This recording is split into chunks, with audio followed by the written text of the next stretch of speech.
Bonjour à tous et bonjour à toutes, je suis ravi de vous retrouver pour une nouvelle semaine de méditation ici à l'Église M.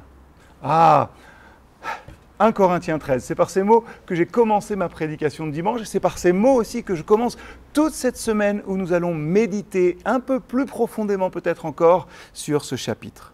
Vous savez, j'ai remarqué une chose en lisant 1 Corinthiens 13, c'est que c'est beaucoup plus facile d'être d'accord avec Jésus que de faire ce qu'il demande. Dans les 3 premiers versets qui sont offerts à notre méditation, à votre méditation aujourd'hui, Paul nous dit finalement que l'amour chrétien, ça doit être autre chose que simplement de l'abnégation, autre chose que simplement de l'altruisme.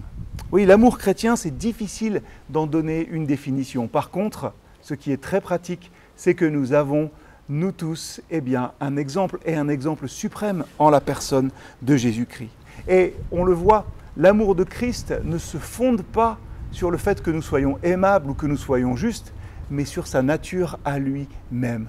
Jésus-Christ, Dieu fait homme, Dieu est amour. Et l'amour de Jésus-Christ pour nous ne se résume pas à un sentiment, même s'il est chargé, c'est vrai, de tendresse et d'affection.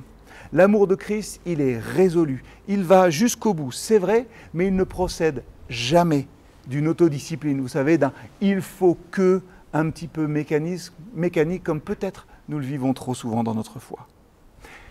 J'ai rencontré beaucoup de personnes qui aiment Jésus et après tout, c'est normal, Jésus est un chic-tic. Par contre, il y a une grande différence entre aimer Jésus et le suivre.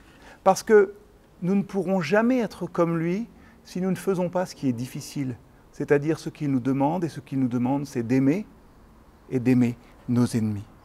Souvent, le souci dans notre vie chrétienne, c'est qu'en voulant ressembler à Jésus, nous essayons, nous, d'être une meilleure version de nous-mêmes et du coup, nous ne reflétons pas vraiment le Seigneur. Nous voulons être une meilleure version de nous-mêmes plutôt qu'être une vision plus juste et plus parfaite de qui, lui, il est. Si nous voulons comprendre la description de l'amour que nous donne 1 Corinthiens 13 et que nous allons méditer tout au long de cette semaine, cette conception apostolique de l'amour chrétien comme la voie par excellence que nous devons suivre, alors nous devons faire une chose, c'est essayer de toutes nos forces d'imiter Jésus.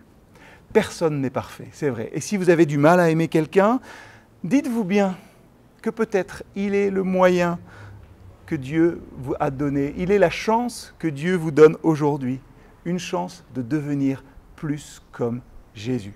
Alors, je vais vous laisser avec un sujet de prière. Vous pourrez le faire chez vous. Priez pour celui qui vous donne aujourd'hui la chance d'être plus comme Jésus. À bientôt.